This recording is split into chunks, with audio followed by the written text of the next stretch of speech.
할렐루야. 주일 예배 나오신 여러분들을 환영하고 축복합니다. 비가 내리지 않아서 걱정이 많았습니다. 남부지방에 또 농사하는데 어려움이 있고 저수지가 메말라 가서 걱정이 많았는데 어제 비가 많이 내렸어요. 그냥 보통 내린 게 아니라 하늘이 뚫렸나 싶을 정도로 비가 오는데 얼마나 상쾌하고 좋은지 마치 막힌 곳이 뚫린 것 같은 마음이 들었습니다.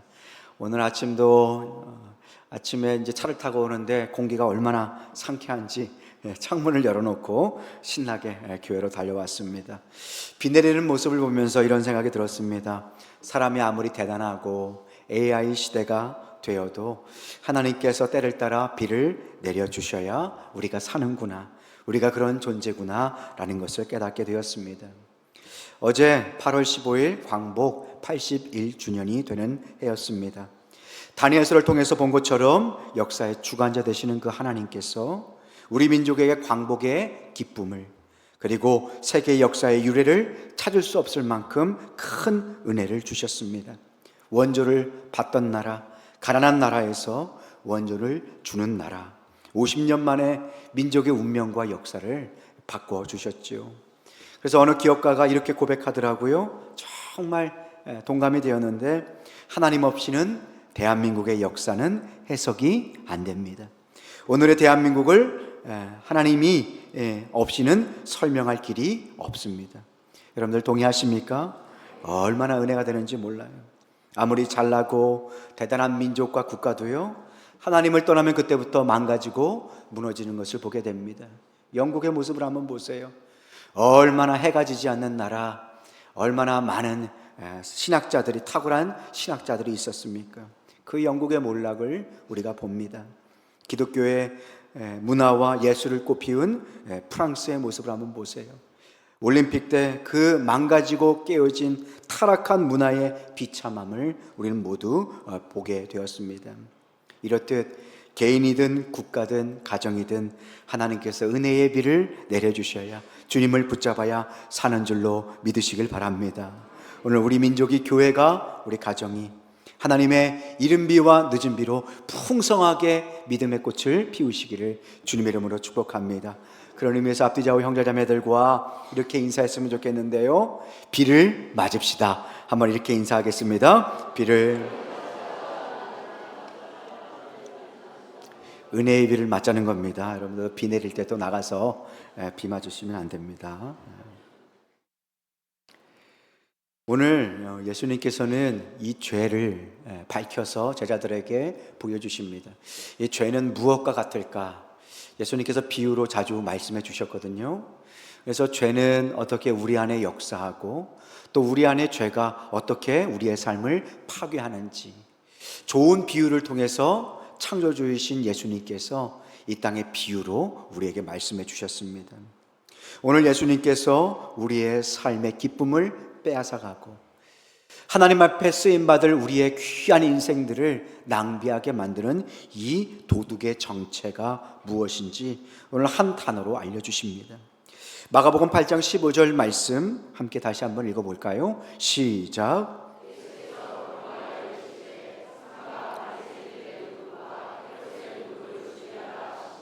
아멘. 예수님께서 경고하셨어요. 이 죄에 대해서 경고하셨는데 어떻게 경고하세요? 바리새인들의 무엇이요? 누룩과 헤롯의 무엇입니까? 누룩을 주의하라. 여러분들, 누룩이 뭘까요? 빵을 만들 때 반죽에다 넣는 효모, 이스트입니다. 그런데 이 누룩이 아주 작은 양이지만 그 덩어리에 들어가면 그 양이 얼만큼 많든지 간에 그 반죽 전체를 변화시키는 것을 보게 됩니다. 죄는 이처럼 우리 안에 누룩처럼 퍼진다 말씀하세요. 아주 작고 보이지 않는 양이지만 우리 안에 들어와서 우리의 영혼 전체를 변질시킨다. 죄는 처음에 조용히 뒷문으로 우리 안에 들어오지만 결국 우리의 인생 전체를 그렇게 망가뜨리고 그렇게 변질시킨다라는 것입니다. 오늘 다니엘서를 끝나고 눈에 보이는 것이 인생의 전부가 아니라 눈에 보이지 않는 것들이 이 땅의 역사를 움직여 나간다라는 것을 우리는 배웠습니다. 그래서 영적인 전쟁을 치르기 위해서 우리가 영적으로 무장되고 죄와 싸워야 하는데, 오늘 예수님께서 우리에게 알려주세요. 죄는 무엇과 같은지, 그리고 이 죄의 세력을 잘 분별하고 어떻게 죄와 싸워야 하는지를 오늘 예수님의 말씀을 통해서 우리가 함께 그 은혜를 받기를 원합니다. 죄와 누룩의 공통점 무엇입니까? 첫 번째입니다. 죄와 누룩은 잘 드러나지 않는다라는 것입니다. 반죽 두 덩어리가 있습니다. 한 곳에서는 누룩을 넣습니다. 또 하나는 누룩을 안 넣어요. 맨 처음에 이 두 반죽을 구별할 길이 없어요. 처음에는 냄새도 똑같습니다. 색깔도 똑같아요. 그런데 시간이 지나면 완전히 바뀌어진 것을 보게 됩니다. 죄가 우리 안에 들어올 땐 이렇게 조용하게 들어옵니다. 때로는 오히려 좋은 것을 통하여서 죄가 우리 안으로 이렇게 침투하는 것을 보게 됩니다. 때로는 자녀의 사랑을 통해서 자녀를 학대하는 죄가 우리 안에 있습니다. 때로는 정의감, 이 시대에 정의를 세우겠다라고 이야기하면서 오히려 더 큰 폭력과 악을 행하는 것을 보게 됩니다. 좋은 것들 안에 항상 죄가 역사하는 것이죠. 가인은, 지난주에 우리가 봤던 가인은 예배를 드렸습니다. 예배가 나쁠 것이 없었습니다. 그런데 그 좋은 예배 안에 죄가 들어왔습니다. 결국 그 가인은 동생을 살인하는 자가 되었어요.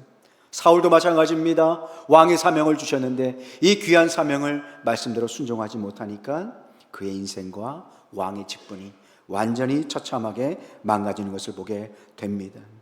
우리 안에도 죄가 이렇게 우리 안으로 들어오게 된다는 것이에요. 조용하게, 눈에 안 보이지만 죄가 우리 안에 그렇게 역사하게 된다는 사실입니다.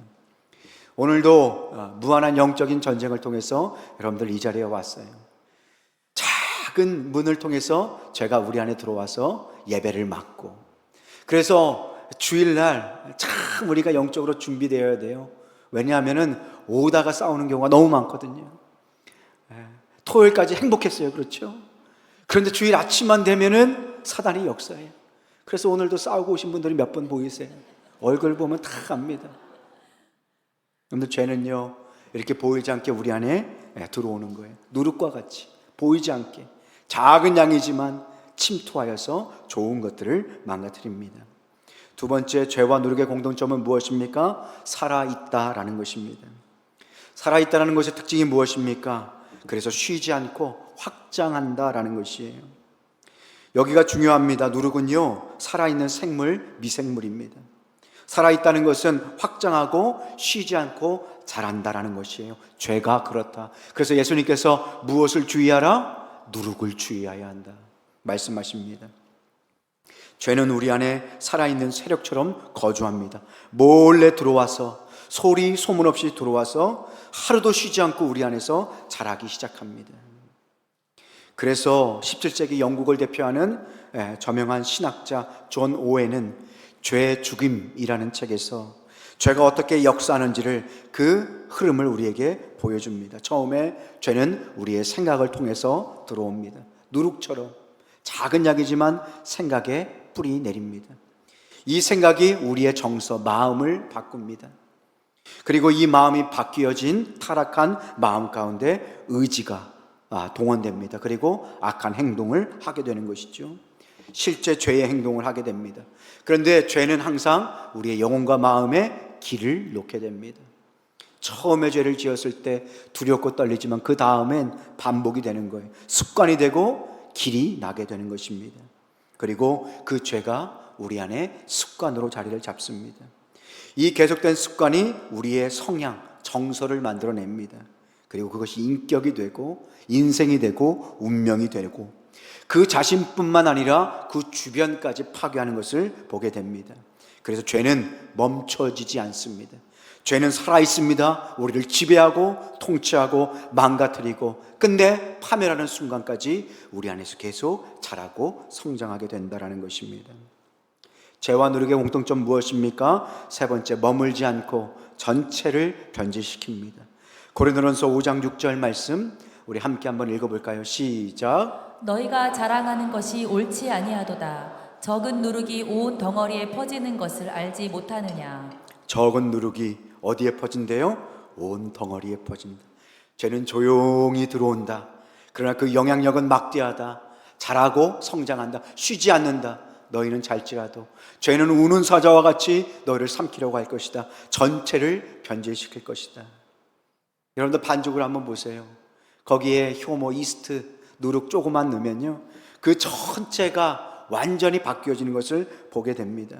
목사님, 하나님, 이것은 저의 사생활이에요. 이것만 제 뜻대로 할게요. 나머지는 하나님 뜻대로 하세요. 이것이 가능하지 않다라는 것이에요. 뭡니까? 죄는 우리 안에 들어와서 온 덩어리 우리의 삶 전체에 퍼지게 됩니다. 우리의 작은 죄악된 습관들이 우리의 생각과 마음과 직장과 가정까지 다 영향을 미치고 변화시킨다라는 것이죠. 그래서 죄는요, 우리에게 특정한 행동을 하도록 목적을 삼지 않습니다. 죄의 목적은 무엇입니까? 지배입니다. 여러분들을 지배하고 여러분들을 조종하고 여러분들을 노예 삼는 것입니다. 죄는 그렇게 하나님의 자녀들을 착취합니다. 지배합니다. 지난주의 말씀을 통해서 본 것처럼 가인의 생각이 이와 똑같아요. 가인은 동생을 미워하는 것에 그 생각에 머무르지 않고 어떻게 했어요? 감정이 바뀌어졌어요. 그리고 그 동생을 미워하다 못해 결국은 죽였던 것을 보게 됩니다. 사울도 마찬가지입니다. 양 몇 마리만 남긴 것이 아니에요. 앞으로 그 왕으로서의 아름다운 하나님을 향한 순종의 영역까지 다 완전히 변질시키고 망가뜨리고 죄가 지배한 것을 보게 됩니다. 그래서 네 번째로 흘러갑니다. 정말 중요한 내용이에요. 죄는 삶의 기쁨과 감격을 먹어 치웁니다. 누룩은요, 반죽에 들어가면 무엇을 먹냐면 당분을 먹습니다. 영어로는 슈가라고 해요. 설탕이에요. 그 좋은 당을 먹고 이산화탄소와 알코올을 그렇게 분출합니다. 그러니까 누룩이 들어오면 삶의 단맛이, 죄가 우리의 삶에 들어오면 삶의 아름답고 귀한 것들을 삼키게 된다라는 것입니다. 여러분들, 죄도 우리의 삶에 들어와서 하나님이 넣어주신 인생에 달고 귀한 것들을 삼키는 것을 보게 됩니다. 처음에는 죄가 즐거움을 약속합니다. 그렇죠? 이것만 더 가지면 행복할 거야. 저 사람만 이기면 정말 마음이 뿌듯해질 거야. 조금만 인정받으면, 저 집에만 가면, 저 차만 사면 행복할 거야 라고 그렇게 우리를 유혹합니다.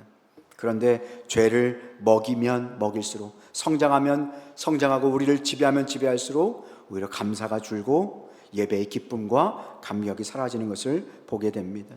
죄가 주는 쾌락은요, 짧습니다. 그러나 죄가 빼앗아가는 정말 참된 평안은 깊은 것을 보게 됩니다. 이것이 죄가 우리에게 하는 일입니다. 우리의 삶의 참된 기쁨과 감격을 빼앗아갑니다. 그리고 오히려 죄의 폐기물만, 노폐물만 남기는 것이죠. 부풀어 오는 자아. 여러분들, 반죽에 이 이스트 효모가 이렇게 들어가서 무엇을 남겨요? 이산화탄소. 그래서 부풀게 해요. 빵은 맛있어지죠. 그런데 우리의 인생은 어떻습니까? 헛된 것에 가득 채워져서 결국 우리에게 남는 것은 허무와 무기력밖에 없는 것을 보게 됩니다. 그래서 존 오웬도 죄의 죽음이라는 책을 썼죠. 그는 이렇게 얘기합니다. 죽이지 않는 죄가 잠시 죄의 즐거움을 줄 수 있지만 그 대가로 영혼의 진정한 평안을 빼앗고 사고를 흐리게 한다. 그리고 영적인 기쁨과 성장을 파괴한다 라고 설명합니다. 여러분들, 우리 모두 주님 앞에서 우리 자신 스스로를 한번 살펴보셨으면 좋겠어요. 예전에는 작은 은혜에도 감사했는데 왜 요즘은 모든 것이 그냥 당연하게 느껴질까? 예전에는 찬송 한 구절에도 마음이 뜨거웠는데 왜 지금은 종교적 의무감으로 무덤덤한 예배를 드리고 있을까? 예전에는 배우자 남편과 아내의 수고가 정말 고마웠는데 왜 요즘은 부족한 것만 보일까? 여러분들, 우리의 삶을 한번 돌아보셨으면 좋겠어요. 내 안에 죄의 누룩이 들어와서 나의 삶 전체를 바꾸고 있지 않은가? 조용하지만 강력하게 내 안에서 죄의 세력을 확장하고 있지 않은가? 여러분들, 죄와 누룩의 비슷한 점들을 우리가 나누었습니다. 죄는 조용하게 들어옵니다. 그러나 쉬지 않습니다. 전체를 변질시킵니다. 기쁨을 삼키고 감격을 삼키고 참된 기쁨을 빼앗아가고 죄의 노폐물, 가짜 즐거움, 유사 즐거움, 결국 뒤에 찌꺼기만 남는 인생을 우리에게 주는 것입니다. 그렇다면 이 죄와 이 누룩이 한 인생을 어떻게 망쳤는지 우리가 실제적으로 우리 가인의 삶을 통해서 한번 나누었으면 좋겠습니다. 가인은 첫 수확의 기쁨과 형제를 잃어버린 비극적인 삶, 그 인생이 되어버렸습니다. 여러분들, 가인을 보면 우리가 최초의 살인자라고만 기억을 합니다. 그런데 그는 인류 최초의 농부였어요. 그리고요, 그가 아담과 하와가 처음에 이 땅에 자기의 배를 아파해서 출산한 자녀가 누구예요? 가인이에요. 가인. 이 가인을 낳고요, 하와가 얼마나 기뻐했는지 창세기 4장 1절에 보니까 내가 여호와로 말미암아 뭐 했다고요? 등남하였다. 그러니까 하나님께서 나에게 아들의 선물을 주셨다는 거예요. 하와가 얼마나 기뻐했어요. 우리도 그렇잖아요. 자녀를 낳고 얼마나 기뻐하셨어요. 잠시 뒤면은 철천지 원수가 되지만 태어났을 때는 얼마나 이뻐요, 그죠? 사랑스럽고. 가인이 이렇게 사랑받는 사람이었어요. 부모의 기쁨이었어요. 그리고 인류 최초의 농부였어요. 그 가시던 풀과 엉겅퀴가 가득한 그 땅, 저주받아서 땀을 흘려야 먹을 것을 얻는 그 땅에 열심히 밭을 갈고 씨를 심었어요. 그리고 그 새싹이 탁 돋아날 때, 여러분들 그 씨앗을 심고 생명이 자라는 기쁨 아시잖아요, 그죠? 그게 농부의 기쁨이잖아요. 그 생명이 탁 돋아날 때 얼마나 기뻐요. 그 감격이 있고 기쁨이 있었어요. 그런데요, 그것이 잘 자라서 이제 추수할 때가 된 거죠. 이 추수할 때도 기쁨이 어때요? 작은 걸 심었는데 큰 걸 하나님께서 주셨어요. 그래서 너무 감사한 거예요. 추수할 때 그때 누가 생각이 나요? 하나님이 생각이 나잖아요. 여러분들 다 그렇죠, 그죠? 기쁜 일 있으면 누구 생각이 나세요? 예배에 왔으니까 거짓말하면 안 되긴 하지만 그래도 하나님을 생각하겠습니다, 이렇게 하셔야죠. 하나님이 생각이 나잖아요. 그래서 가인이 하나님께 예배를 드리기 위해서 그 농작물의 일부를 이렇게 하나님께 드렸어요. 그런데 그렇게 드릴 때 갑자기 그 가인에게 어떤 마음이 들었냐면 아까운 마음이 조금 든 거예요. 하나님께서 이 모든 걸 다 필요로 하실까? 조금만 드려도 하나님께서 아마 좋아하실 거야. 내가 이렇게 드릴 때 또 좋은 것 주시겠지 하는 마음이 있었어요. 그래서 하나님께서 가인과 그의 예배를 어떻게 하셨대요? 안 받으셨어요. 여러분들 보세요. 이렇게 예배에 실패하고 난 뒤에 참된 예배자라면 무엇을 깨달아야 돼요? 하나님께서 왜 내 예배를 안 받으셨을까? 왜 하나님께서 내 예배를 안 받으시고 왜 거절하셨을까? 회개해야 되잖아요. 깨달아야 되잖아요. 그래서 하나님께서 어떻게 하셨어요? 그 예배를 받지 않으셨다라는 거예요. 그런데 가인은 어떻게 했습니까? 죄의 누룩이 들어온 거예요. 그리고 그의 무엇을 지배했어요? 생각을 지배했어요. 그 생각 가운데 어떤 생각이 든 거예요? 아니, 하나님이 정말 뭐 내 인생 전부를 원하시나? 꼭 그렇게 다 가져가셔야 되나? 이것만으로도 왜 만족을 못 하시는가? 라는 생각이 들었어요. 그러고 나니까 하나님을 향하여 어떤 감정이 들어가요? 분노의 감정, 원망의 감정. 그 옆에 있는 아벨을 보니까 그 아벨과 아벨의 재물은 어떻게 하셨대요? 벌써 다 까먹으셨어요? 여기 하울링 나는데 2부하고 완전히 틀리거든요. 조정을 잘 해주세요. 그 예배를 드리고 난 뒤에 아벨의 예배만 받으시니까 그 아벨을 보니까 기분이 나빠져요. 아벨을 보고 깨닫고 회개해야 되는데 아벨을 보니까 기분이 나빠지는 거예요. 아니, 아벨 저 녀석은 뭐가 잘났다고 지만 이렇게 틀리게 예배를 드려서 내 예배는 거절받게 만드는 거야. 아니, 지는 그렇게 잘났나?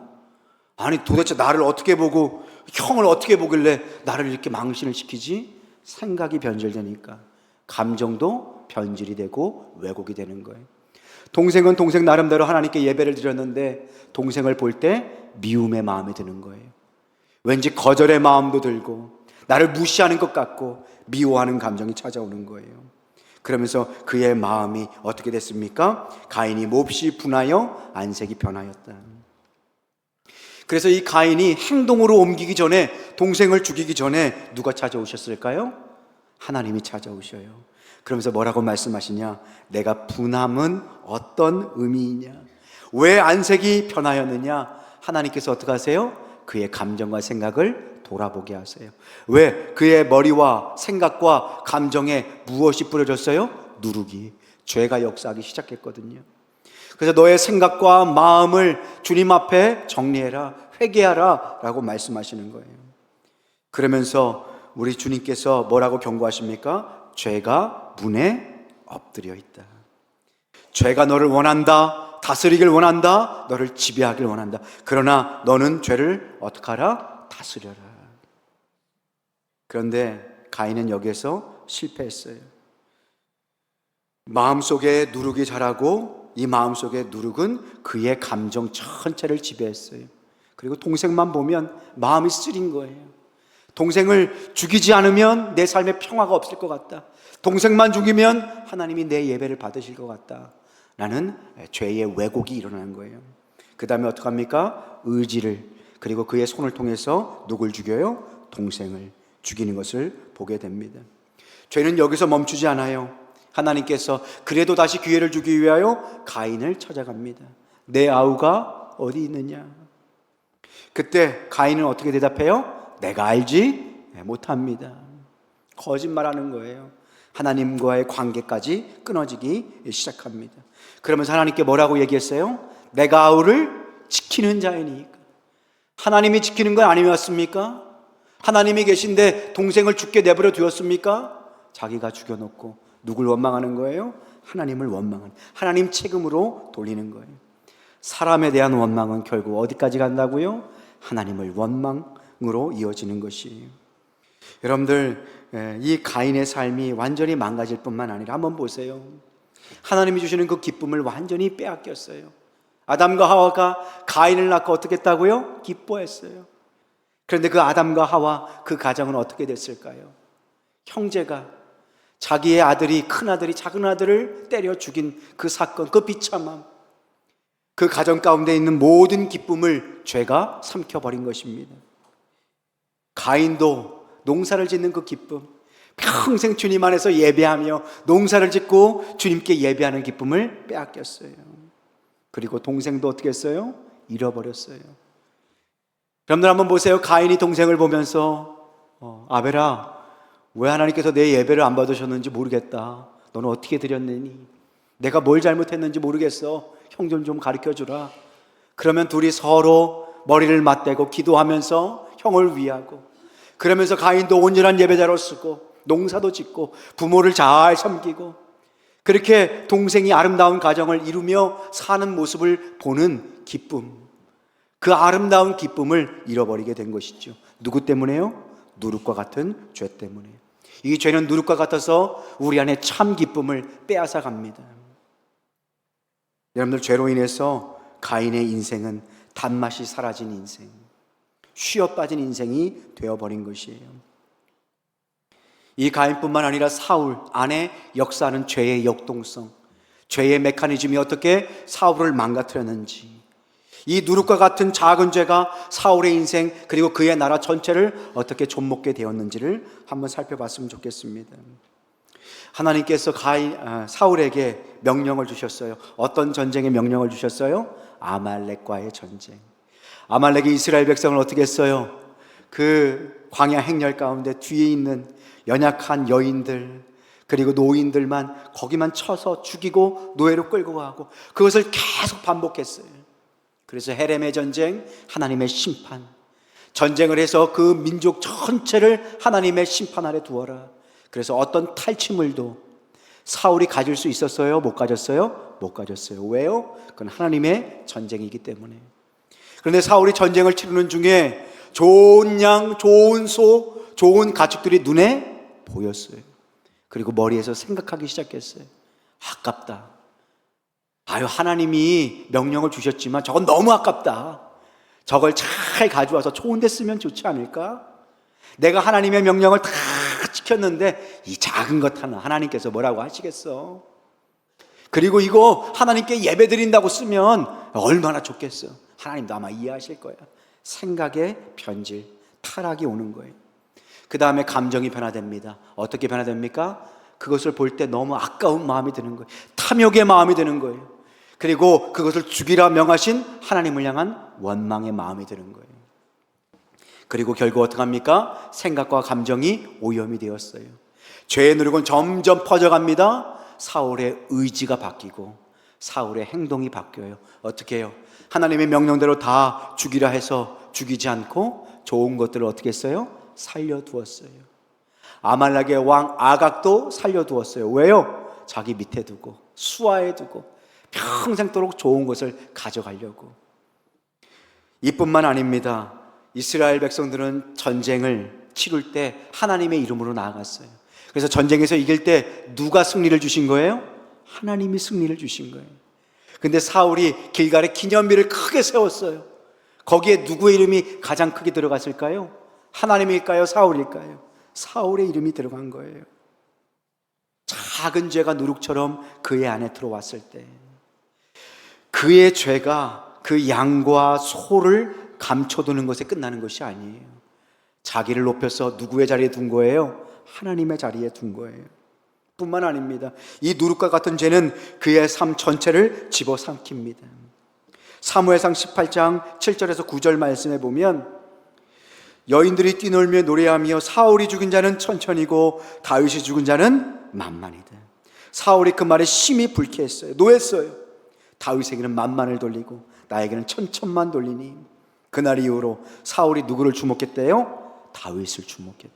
하나님을 주목한 것이 아니라 다윗을 주목했어요. 주목할 때 어떤 마음으로 주목했을까요? 그를 증오하는 마음, 두려워하는 마음.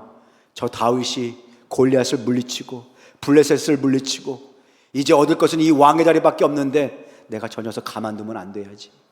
저 녀석을 어떻게든 내가 처리해야지. 여러분 다윗을 한번 보세요. 사울에게 갑자기 다윗이 나타났어요. 블레셋 앞에서 쩔쩔매며 두려워했던 그 민족에게 하나님께서 다윗을 보내줬어요. 그리고 다윗이 누구를 물리쳤어요? 골리앗. 여러분들 사울이라면 이 다윗이 얼마나 반가웠을까요? 하나님이 주신 선물 아니에요? 야, 너 같은 자를 나에게 주셨다니. 그 다윗과 함께 정말 하나님의 나라를 아름답게 세워갔으면 그 영광과 기쁨이 얼마나 대단했을까요? 그런데 그날 이후로 사울이 누구를 주목했대요? 다윗을 주목한 거예요. 하나님을 보지 않고 다윗을 볼 때마다 마음에 쓰디쓴 쓴물이 올라오는 거예요. 미워서 죽이고 싶은 마음이 계속 드는 거예요. 삶의 기쁨이 사라졌어요. 왕으로서의 영광도 사라졌어요. 결국 어떡합니까? 사무엘상 18장 11절 말씀해 보니까 그가 스스로 이르기를 내가 다윗을 벽에 박으리라. 벽에 세워둔다는 것이 아니라 창을 던져서 다윗을 그 벽에 꽂을 것이다 라고 이야기하는 거예요. 계속 마음에 누군가를 미워하고 증오하고 죽이고 싶은 그 감옥, 그 저주 가운데 빠지게 된 거예요. 죄는요, 어떤 특정한 한 행동만 우리 안에 요구하는 것이 아니에요. 그 죄의 행동을 통하여 우리 전체를 지배하는 것입니다. 전체의 행복과 기쁨을 빼앗아가는 것이에요. 이뿐만 아닙니다. 사울이 망가지자 그의 가정도 망가지기 시작합니다. 그의 딸을 올무로 쓰는 거예요. 사무엘상 18장 20절 21절 말씀해 보니까 20절 말씀입니다. 사울의 딸 미갈이 누구를 사랑했대요? 다윗을 사랑했대요. 자기의 딸이 남자를 사랑하는 그 눈빛이 있잖아요. 행복하고 노래를 부르고 얼마나 행복한 때예요. 젊을 때. 그런데 이 사울이 눈치를 챈 거죠. 그런데 사울이 그 일을 어떻게 여겼대요? 좋게 여겼어요. 21절 말씀해 보니까 우리 함께 한번 읽어볼까요? 시작. 스스로 이르되 내가 딸을 그에게 주어서 그에게 올무가 되게 하고. 여기까지 봅시다. 내가 딸을 미갈을 누구에게 줍니까? 다윗에게 주었어. 누구에게 올무 함정이 되게 한대요? 다윗에게. 내 딸을 저 사랑하는 마음을 이용해서 누구를 죽이려고 하는 거예요? 다윗을. 누구를 이용해서요? 자기의 딸의 사랑의 감정을 이용해서. 그 딸이 얼마나 행복한 삶을 살아야 해요. 남자를 사랑하고 가정을 이루고 자녀를 낳고. 그런데 사울은 미움과 죄에 빠져서 누룩에 빠져서 그의 딸조차 그의 인생조차 망가뜨리는 것을 보게 돼요. 죄는요 가만히 있지 않고 확장하는 거예요. 사울뿐만 아니라 그 주변의 인생들까지 망가뜨리는 것을 보게 됩니다. 사울에게 있었던 죄의 누룩은 멈추지 않고 확장한 거예요. 그 인생 전체의 기쁨을 빼앗아가는 것을 보게 됩니다.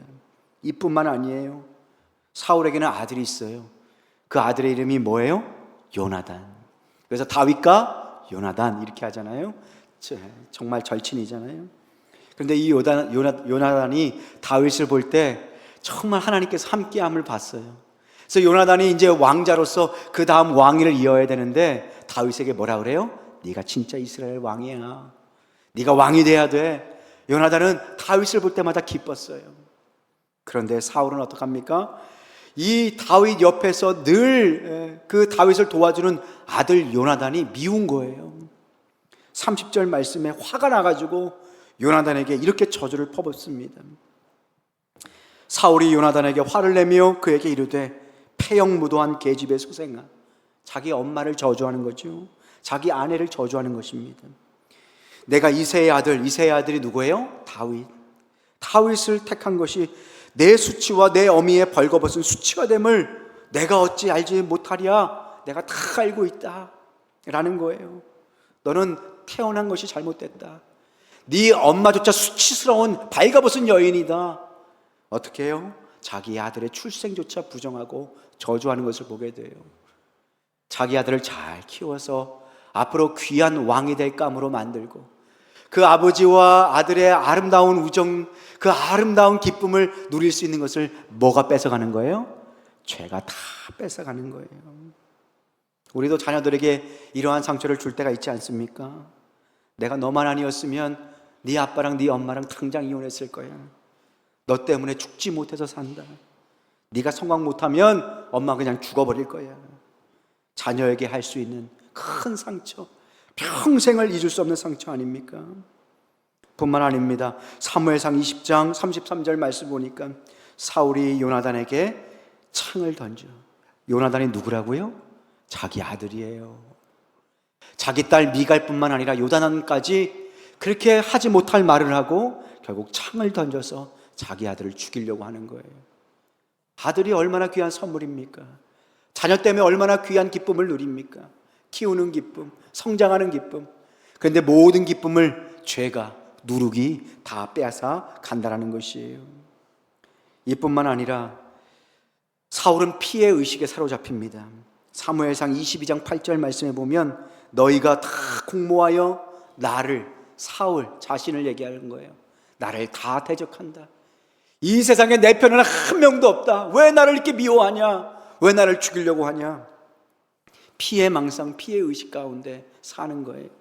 왕인데 하나님께서 기름 부어 세웠는데 그 왕의 자리를 아름답게 키워서 많은 백성에게 존경을 받고 많은 사람에게 도움을 줄 수 있는 이 귀한 자리인데 이 죄가 누룩처럼 퍼져서 그 인생 전체를 삼키는 것을 보게 됩니다. 오늘 말씀에 보면 바리새인의 누룩이 나와요. 바리새인은 어떤 존재입니까? 하나님을 예배하는 사람이에요. 근데 바리새인의 특징이 무엇이냐면은 기쁨이 없다라는 거예요. 예수님께서 병자를 고치셨을 때 바리새인은 어땠어요? 마음에 분노가 일어났어요. 자기의 종교적인 권위를 빼앗으려는 예수님 때문에 화가 났어요. 안식일 날 눈먼 자가 고침을 받고 보입니다, 보입니다 막 뛰면서 기뻐할 때 바리새인들의 얼굴은 똥 씹은 얼굴이었어요. 분노가 가득했어요. 바리새인의 마음에 뭐가 있었어요? 누룩이 있었어요. 여러분들 마음에 누룩이 자라면 하나님을 기뻐할 수 없게 됩니다. 이것이 죄의 모습이에요. 마음속에 죄의 누룩이 깊어지면 하나님을 예배하는 것도 기쁨이 되지 않아요. 하나님을 높이는 것도 기쁨이 되지 않는 거예요. 그렇다면 이 죄, 이 누룩을 우리가 어떻게 해결할 수 있을까요? 에스겔서 36장 26절 말씀입니다. 기도하는 마음으로 우리 함께 한번 읽어보겠습니다. 시작. 또 새 영을 너희 속에 두고 새 마음을 너희에게 주되 너희 육신에서 굳은 마음을 제거하고 부드러운 마음을 줄 것이며 또 새 영을 너희 속에 두고 어떤 마음을 주신대요? 새 마음을 주신다.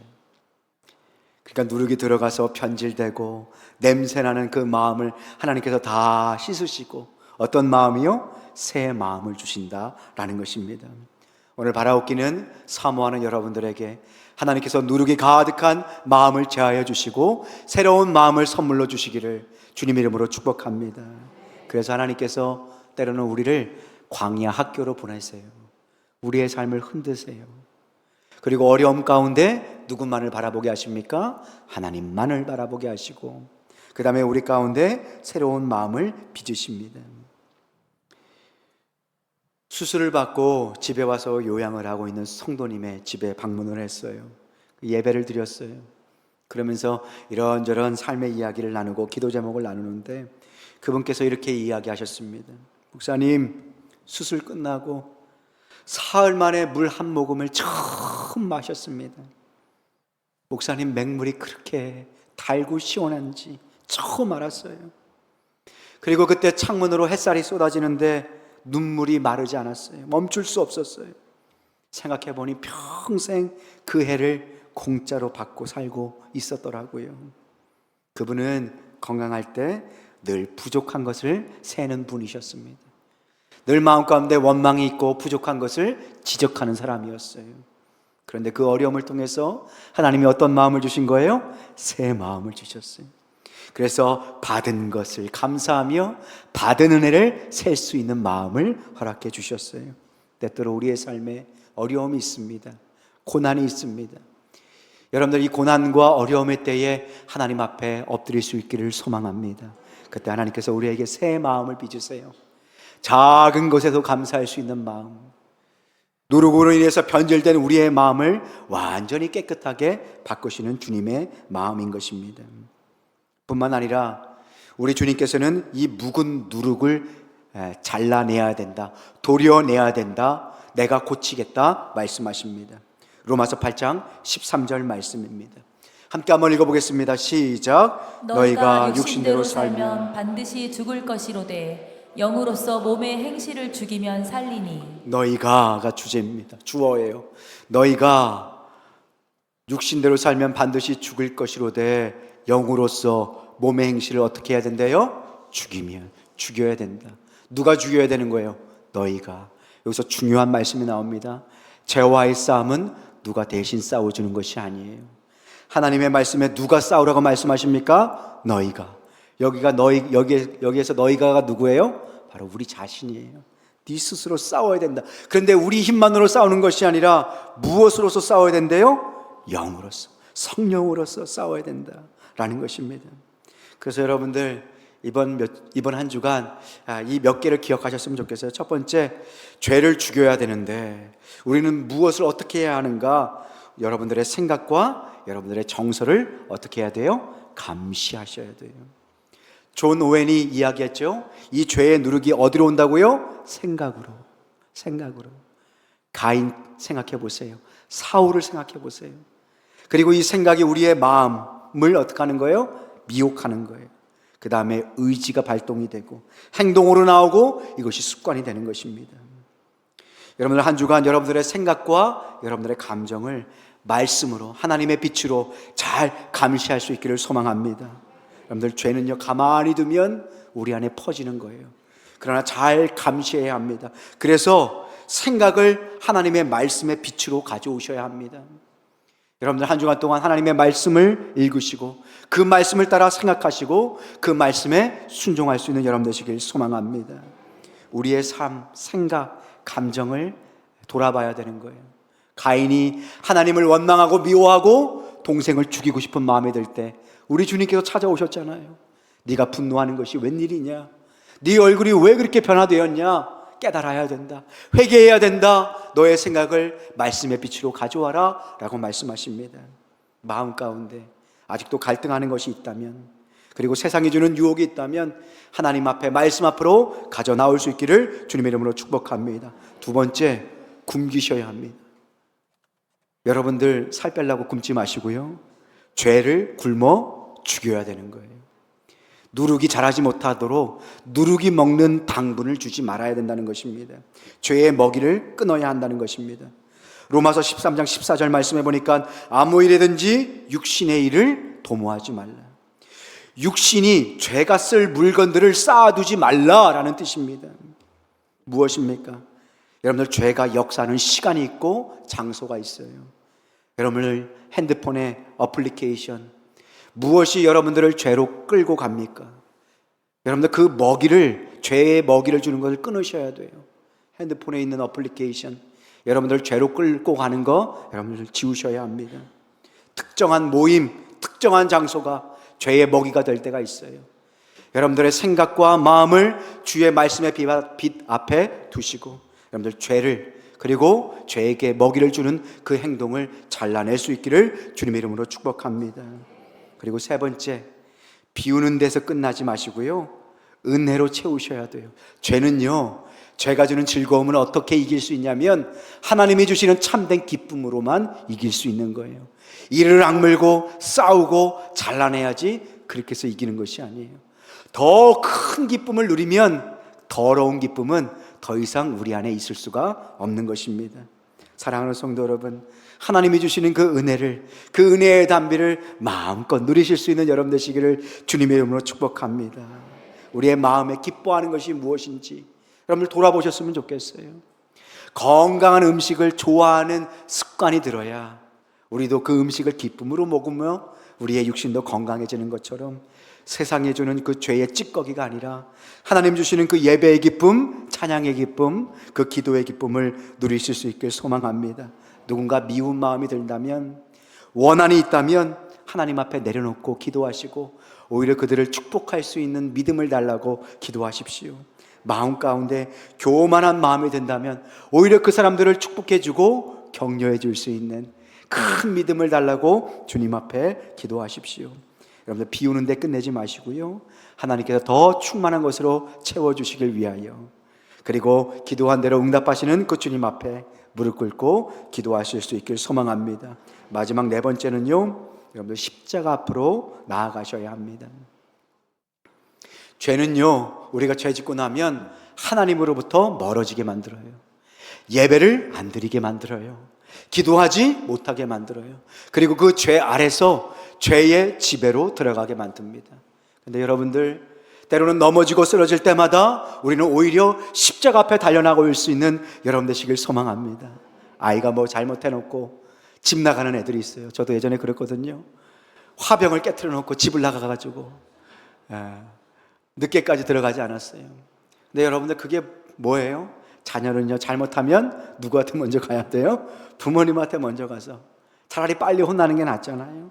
여러분들, 예수 그리스도의 십자가는 여러분들의 과거의 죄, 현재의 죄, 미래의 죄까지 모두 용납하시고 용서하시고 자녀 삼으신 사랑인 줄로 믿으시길 바랍니다. 십자가의 사랑입니다. 아무리 큰 죄, 아무리 무서운 죄, 아무리 세상 사람도 감당하지 못할 죄일지라도 우리 주님은 아십니다. 그리고 여러분들을 자녀로 불러주셨습니다. 십자가 앞에서 용납받지 못할 죄는 없습니다. 오히려 죄 가운데 십자가를 바라보고 주님 앞에 엎드릴 수 있는 여러분 되시기를 주님의 이름으로 축복합니다.